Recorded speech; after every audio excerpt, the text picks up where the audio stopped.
make a move and the bunny gets it.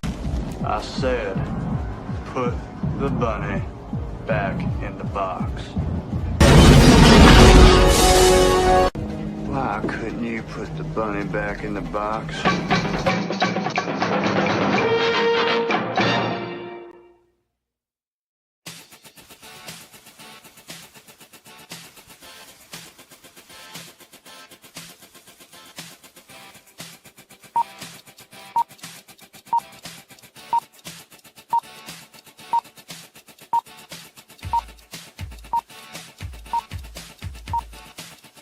It's showtime.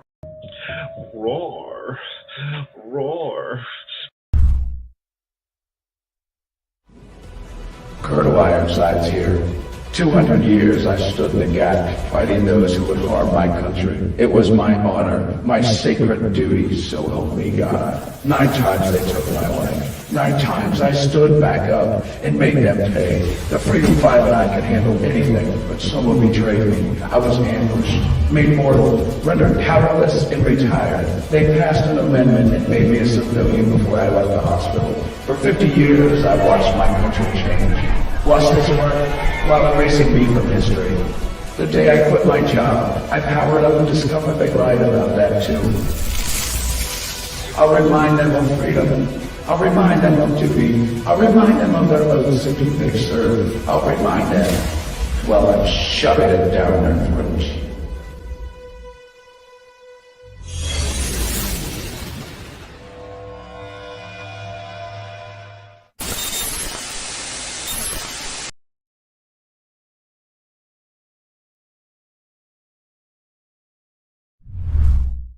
Psychically, I'm very well endowed. I want to know what you're thinking. There are some things you can't hide. I want to know what you're feeling. Tell me what's on your mind.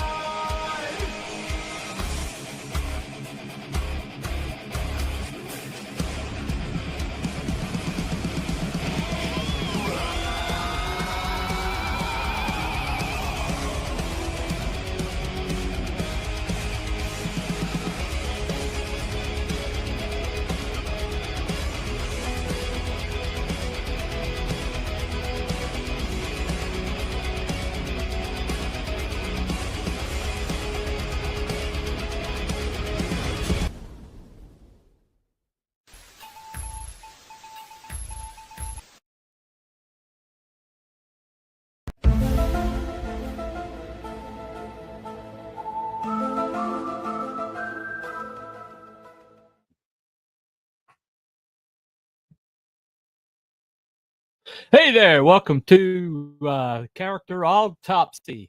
Well, it looks like Elizabeth Betsy Braddock is on the slab for tonight. This was something that was requested from the chat. Hold on a second. Greetings, salutations, and stuff. My good old reliable Mr. Wrangler. Well, newly minted mod as of Monday night. Post any link you want to, my friend. Feel free. Anyway, so tonight, another request from a chat member. We did Witchblade. We did last week. Tomb Raider chick. What's her name? This.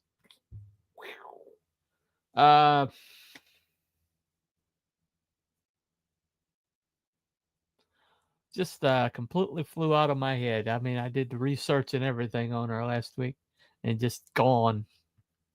Anyway, I think it's because I did 2 British chicks in a row, and so I'm getting her mixed up with Betsy Braddock.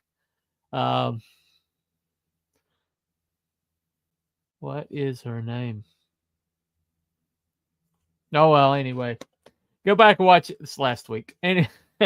Onward. Moving on. It'll come to me as soon as I've had a long day. You'll have to excuse me. Almost had it.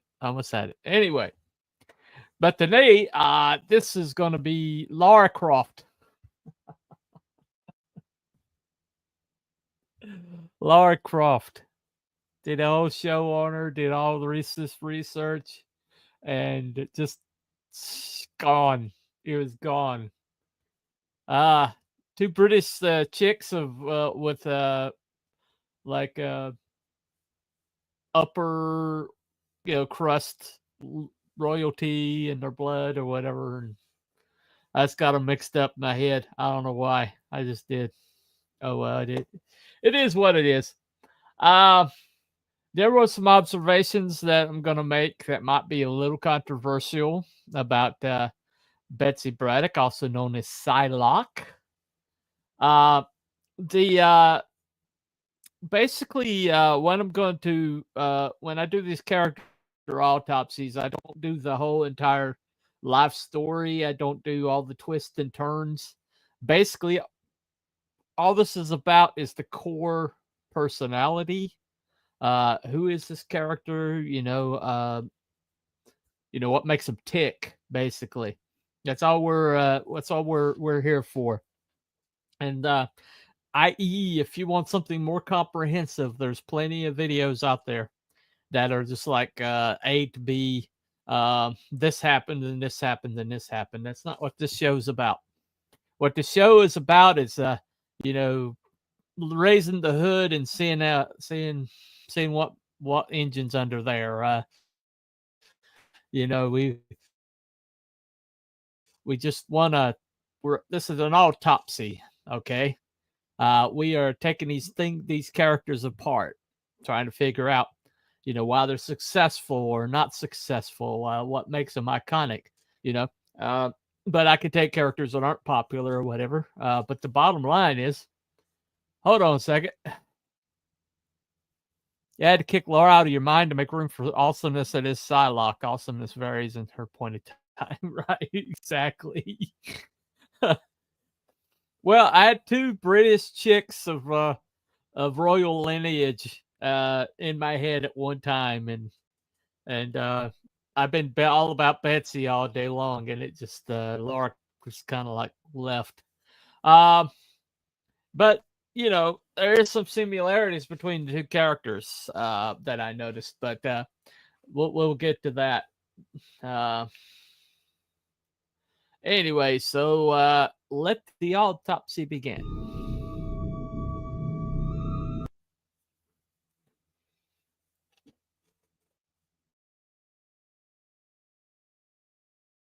Okay, so what we have here is a posh British lady, and there's a very succinct, like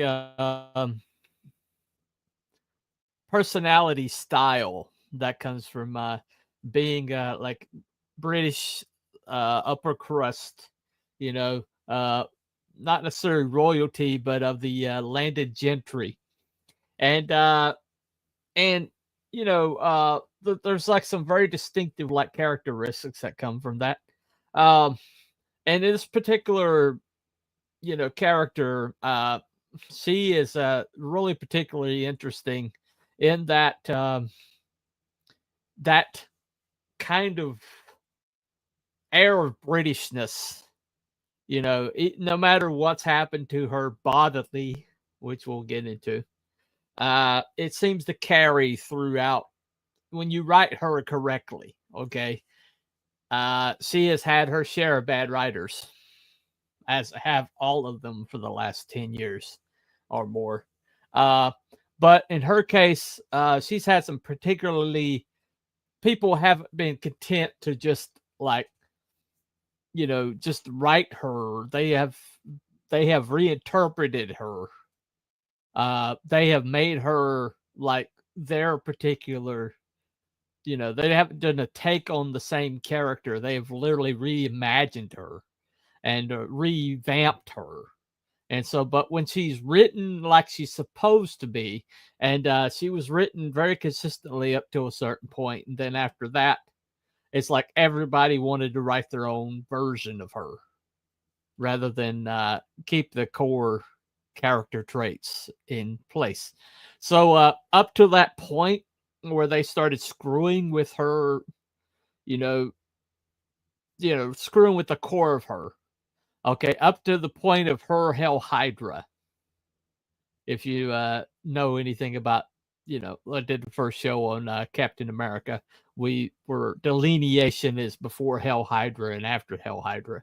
But she's had her Hell Hydras, multiple Hell Hydras. And so we're going to pretty much stick to up to the point where people started changing her core, the core of who she is. And so we're going to be like doing the autopsy from that point before, because he's written very consistently for a while. And so the consistent character, the one that's closest to the origin, the one that's closest to the way she was originally created, that's what we're going to be specifically focused on. Anyway, hold on a second. Corey, looks like we got boobs. We got boobs. We 3 weeks in a row we got boobs, and you're finally showing up. I mean, I finally did boobs, so you wouldn't rag me, and then you didn't show up. This is the third one in a row. Other than I don't really know anything about Psylocke other than she's hot. Okay, all right. Yeah, that's pretty much your entire, your entire, raison d'etre. Anyway, look it up. It's a word. Anyway, all right. So basically, let's dig into her background, at least the pertinent part.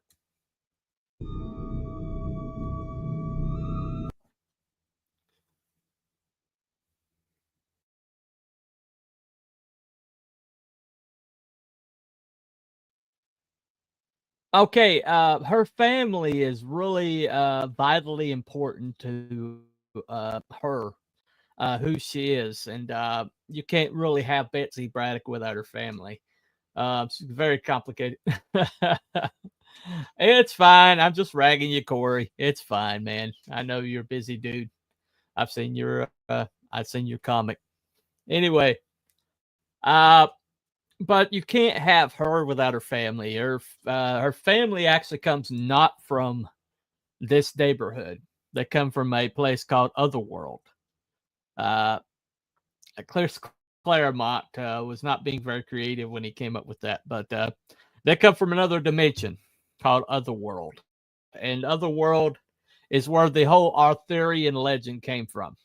And the person who sent her father to this world, basically he's supposed to, one of his offspring is supposed to be the next kind of King Arthur, or messianic figure, essentially. And so he sends Merlin, the wizard from Arthurian legend, their version of it. He sends James to our Earth.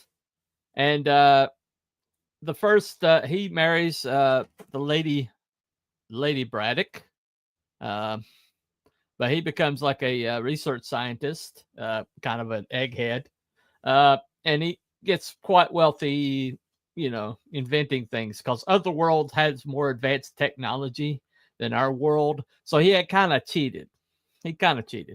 But anyway, it kind of, later on, he's killed by something that they created called Mastermind. So, which is also that's neither here nor there. But the first child they had, Jamie Braddock, was not suitable for the mythology, and so they tried again, and they had twins, Betsy and Brian.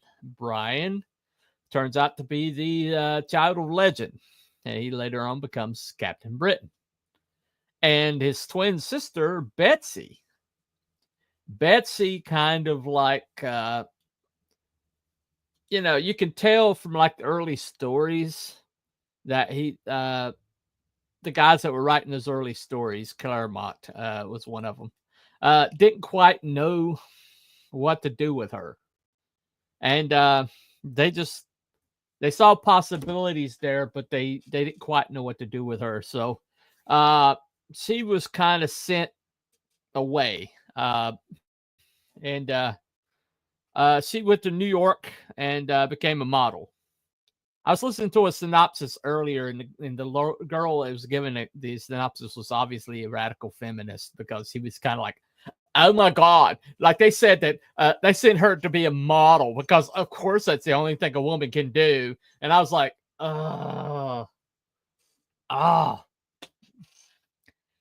anyway, pet peeve. A little bit of sideline there. But anyway, so she was sent to kind of like become a model. And after her parents were killed by the mastermind, she left modeling and became a pilot. And she became like but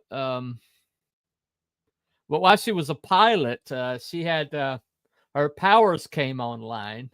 And there was an incident where her powers came online. They didn't really define it, but evidently she had like a precognitive vision of her brother fighting somebody. And that's kind of how she first became her mutant powers. But basically, that's the first time her powers came online, she was traumatized, and it left her kind of like incapacitated for weeks. She seems to, in her early adult years, her power is like intermittent. She didn't always have control of it, or she couldn't control when she had it, like when she was able to use it. Hold on a second. It's a job that makes the most sense of what that she would do. Exactly.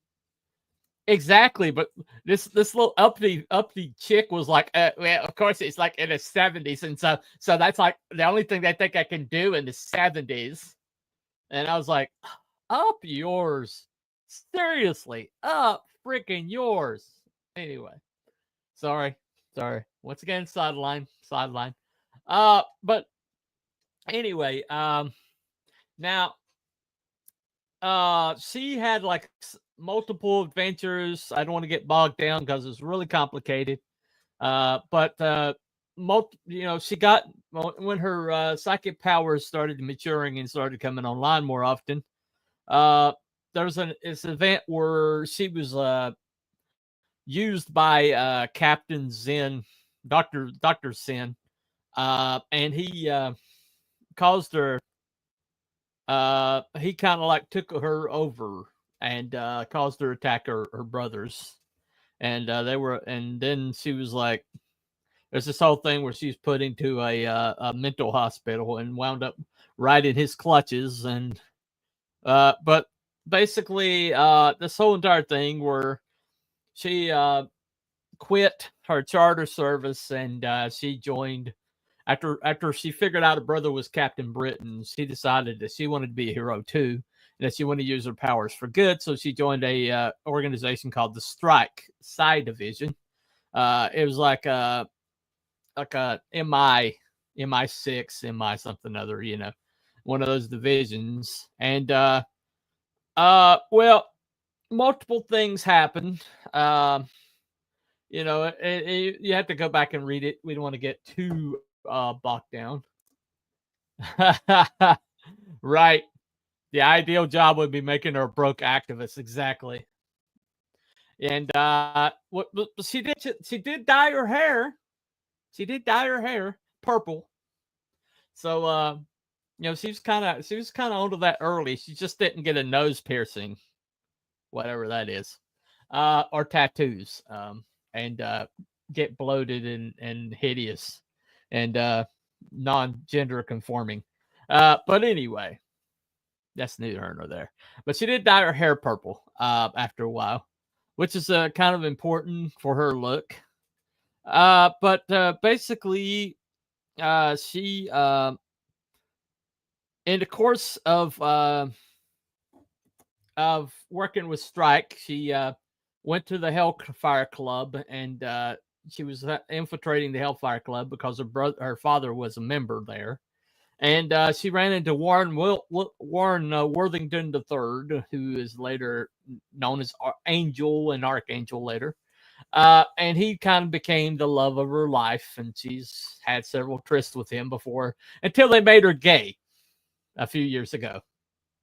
Yeah, that happened. Because of course they did. Of course they did. Which is why we're only going to a certain point, and then we're not going further. It's kind of pointless. Anyway, so she gets convinced to take over Captain Britain identity from her brother, and while that's happening, some guy blinds her, called the Slave Master. He manages to blind her, and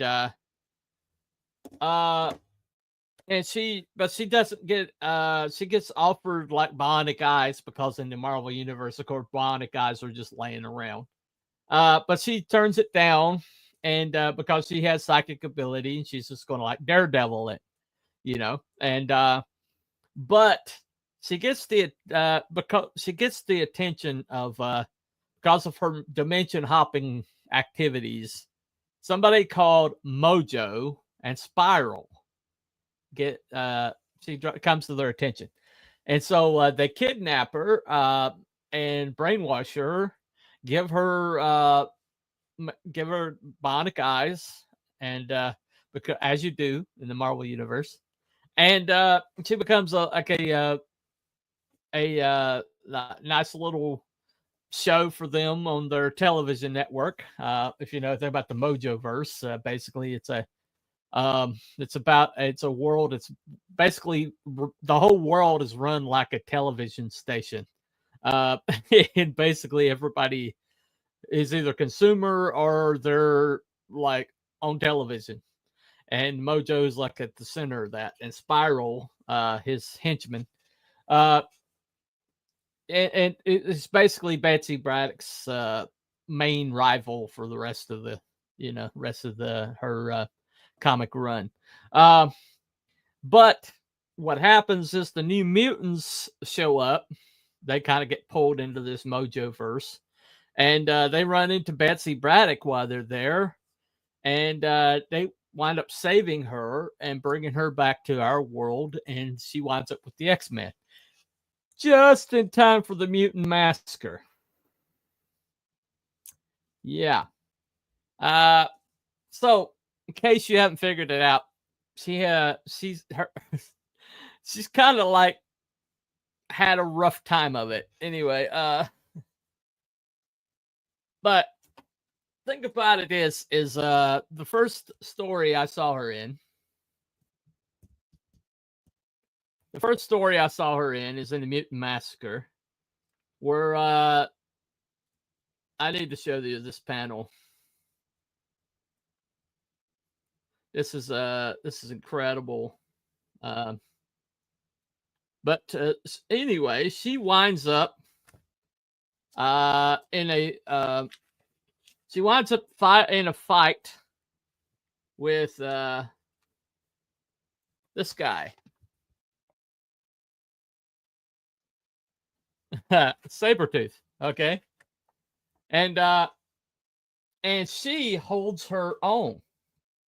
Now, this is the situation. The Mutant Massacre has happened. There's injured people in the basement of the Westchester school, and she's basically left behind, and she's trying to help, and they won't let her help because they're like, we're not sure of you yet. We don't want you out here where we're not sure what you're capable of.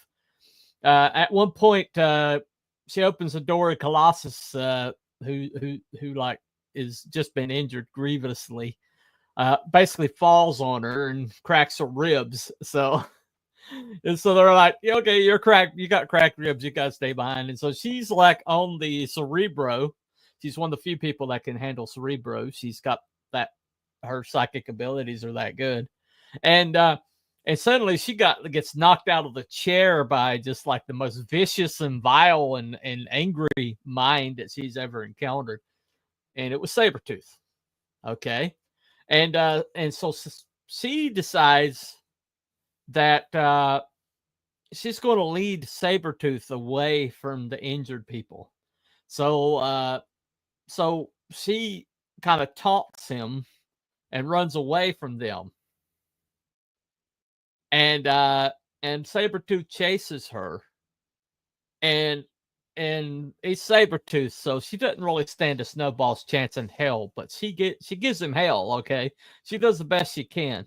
She's just not that well trained, and she's just not physically capable of handling Sabretooth. Very few people in the Marvel Universe could.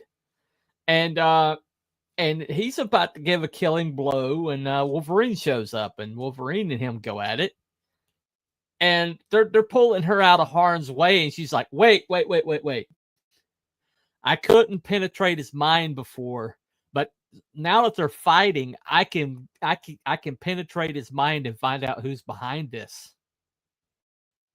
And so she, as injured as she is, she concentrates and she gets into his mind and she discovers Mr. Sinister. And so she's the one that figures out Mr. Sinister. And Sabretooth, kind of ticked off that he got, his brain pickpocketed, runs away because he knows Mr. Sinister is going to be after him. But he kind of runs off, and Wolverine's like, she's got the goods. She's got the goods. I say we let her join the X-Men. And they all agree that she joins the X-Men. And that story right there, that's the core of Betsy Braddock. Okay. Now, later on, she gets her mind switched with an assassin named Quanon. And that's the sexy Psylocke that you see, the Asian chick with the blue straps and everything. Right around the time that she came out from Billy Tucci. So they take this character who's this British psychic, and right around this time, they suddenly, she needs to be a female Asian ninja that were with very, very scantily clad with like straps and stuff. Yeah. Right about that time. Anyway, not saying that they copied she, but it's right around that time. Anyway, but they gave her some cool stuff. She could create a side blade. She automatically overnight she had ninja skills because her and Quanon, the lady who she was swapped with, actually shared like memories and shared psychic ability and shared the skills. And so automatically they were able to like upgrade Betsy Braddock into this butt kicking Asian ninja chick with the ability to make psychic manifestation of her psychic ability in like a blade out of her fist, which they later ripped off in Image Comics as Psyblade. So let's review. She shows up. Suddenly they completely redesigned her to be a Asian ninja chick, and then later on somebody else rips that off and becomes Psyblade. So that's pretty much the state of comics in the 90s. Pretty much sums it up. But what I want to hone in on is I want to hone in on the Betsy Braddock. This Betsy Braddock. Okay. The Betsy Braddock that basically at this time, went through the Captain Britain thing, went through the Mojoverse thing, became an X-Men. That particular Betsy Braddock, that's what we want to focus on. The sexy Betsy Braddock, Asian ninja chick, she's still there, I'm not taking away from that. But this is where the autopsy is going to begin. So I seem to have lost my audience, but it is what it is. All right, so pulp or noir? Is she a pulp or noir character? Okay. If anybody knows me, knows my I have a 2-tier system for determining characters and core nature. Okay. It's either your pulp or a noir. Pulp is a supernatural.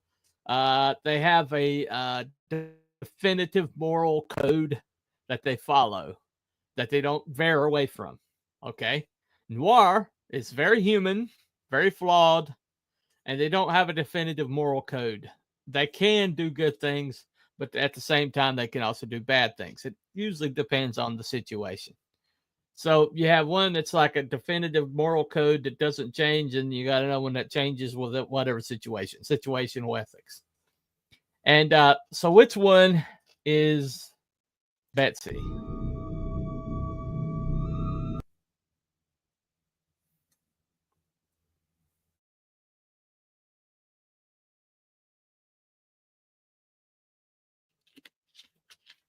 Okay. Now Betsy, because she's kind of all over the place in a lot of ways. And but the thing that kind of defines her for me is the fact that when she was being chased by Sabretooth, she decided to like offer her life and change to get him away from the basement where all those injured people were. So that is the very epitome of a pulp character. And you know, even with all the craziness that they put her through, the people that wrote her the best, the people that have written her consistently, she's always had a pulp, kind of a pulp character. You know, she doesn't.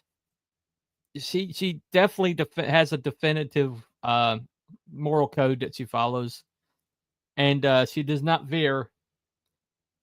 There's times where she has been in relationships and she's broken up that relationship because the other person didn't meet her level. She felt like the other person was being shady or dishonest, and she decided not to associate with them. So that's pretty much the definition of a pulp character.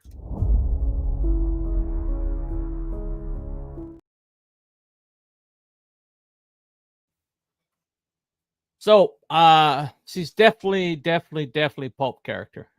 Pretty. She's way more easier definitively pulp than either of the previous two. You know, when we did Witchblade a couple weeks back, and then we did Lara Croft last week. Yes, Lara Croft. I remember now. And she is more pulp than both of those. Okay. While they have screwed with her history, they've screwed with her as a character, you know, her situations, you know, even swapping her body. They've never, you know, with people that have written her well, have always written her with that moral code. And, you know, she was raised with it. Her parents and her brother, you know, brothers, that family is evidently raised her right, because you know, every time that she needed to step up, she did. And every time she made a decision, she was very definitive about it. And because of that, I declare her pulp. Now, the writing challenges.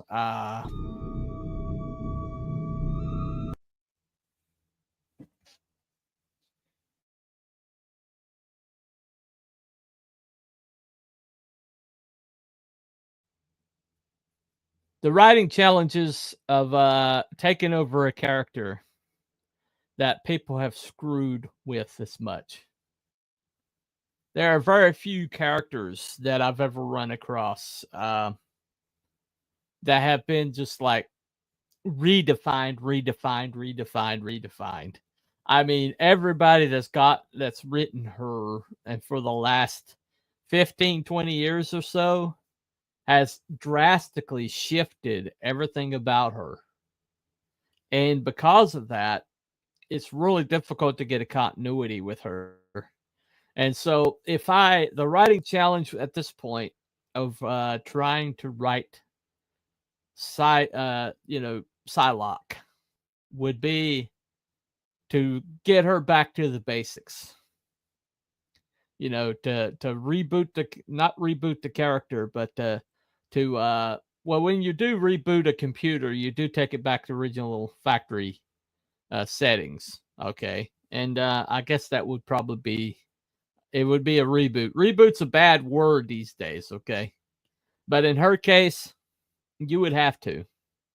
The only way that you could go forward writing her, as screwed up as they've got her right now, as messed up as they've got her history. I mean, I was listening to several people like recount her whole entire comic run.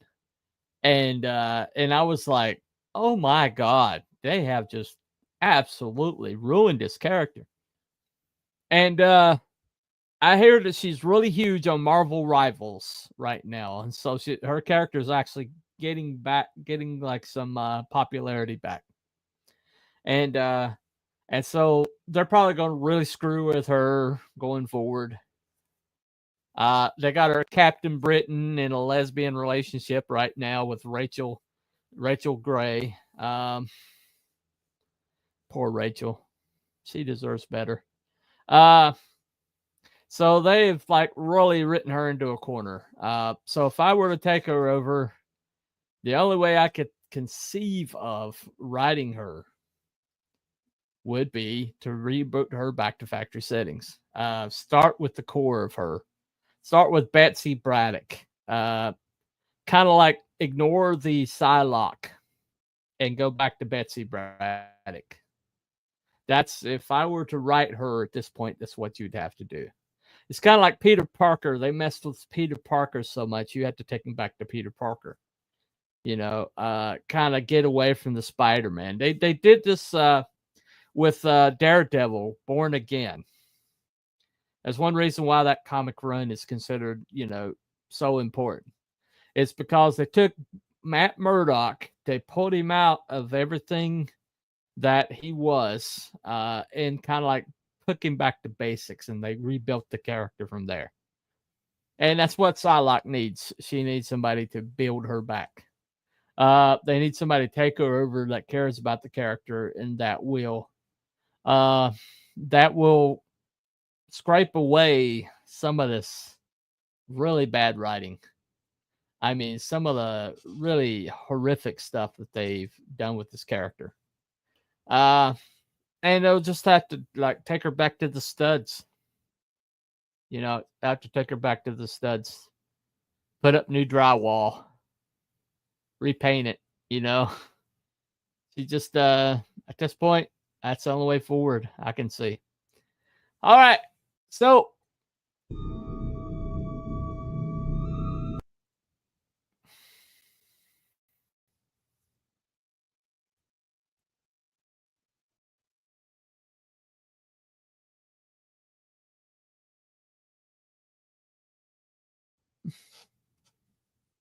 at this closing the drawer on Psylocke, sliding her back into the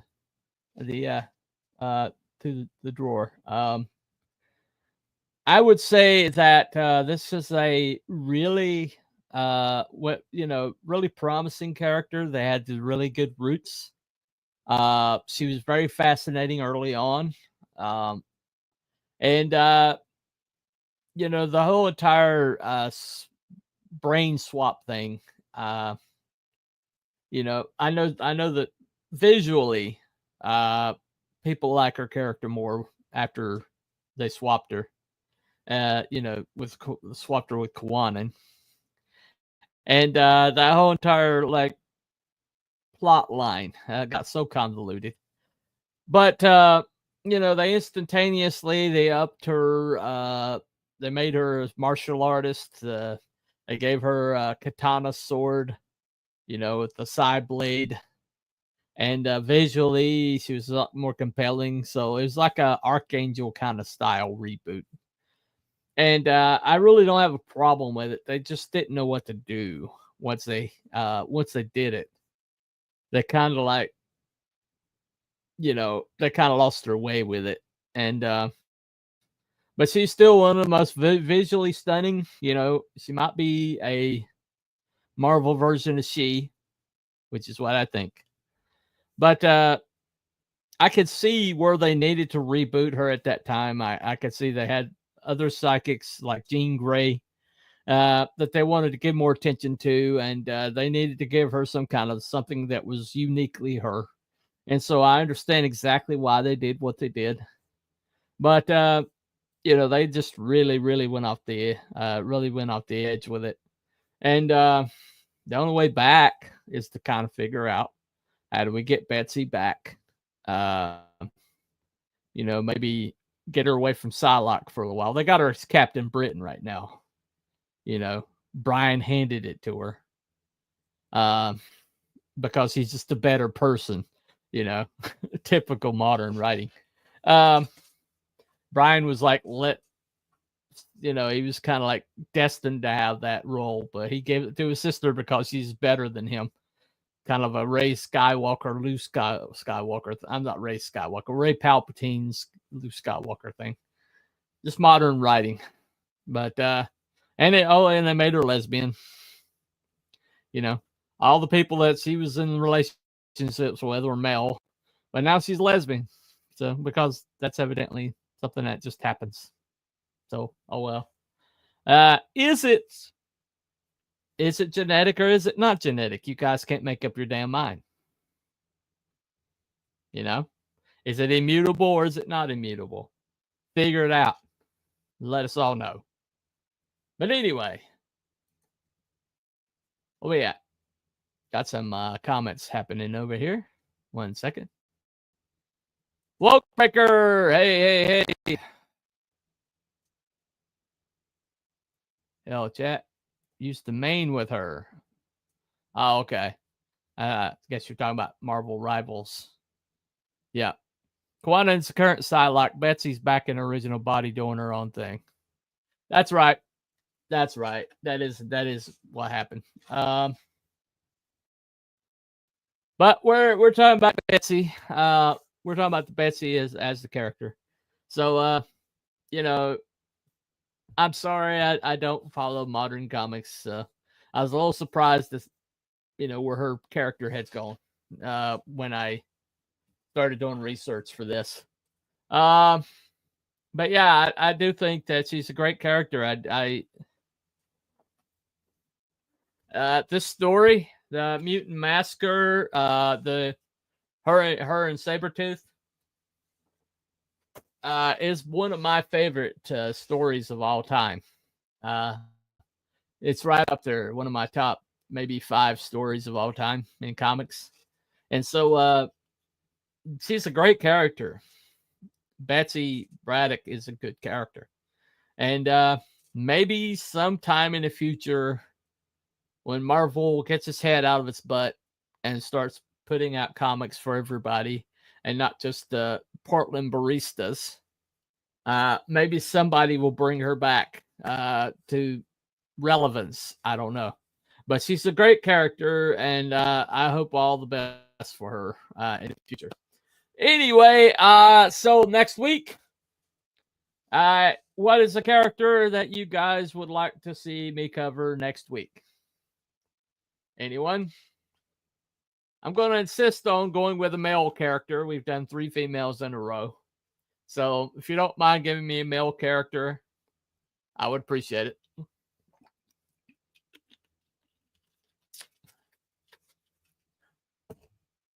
Do we have anybody left in the chat? Anyone? Anyone? Speak now, forever hold your peace. All right. All right, we'll close it out then. All right. So next week, I'm actually doing the Gen X files on Thursday night. Hey, Wrangler, I'm glad you're still here. I'm doing Gen X files on a Thursday night. This Thursday night next week. So I may switch the character Autopsy to Monday night to get it in. Doesn't look like you guys have any ideas to who you want me to cover. So I'm gonna go with Doc Savage. I've always wanted to look into Doc Savage. That's who I'm doing next week. So, all right. The Man of Bronze is going to be next week. Now, it may be Monday. I will let you know. But it looks like I have a Gen X Files guy who wants to be on Gen X Files, but he's only available on Thursdays. And so that might be what I'm doing next Thursday night.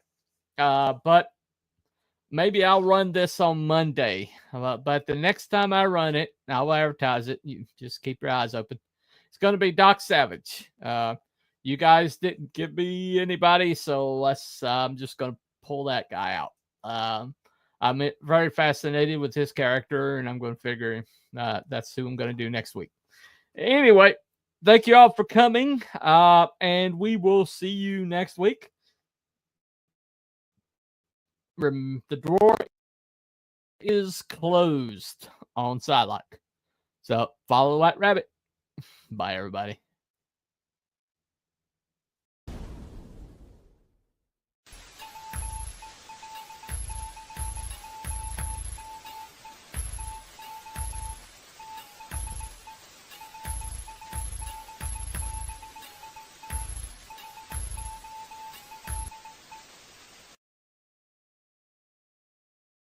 Thank you.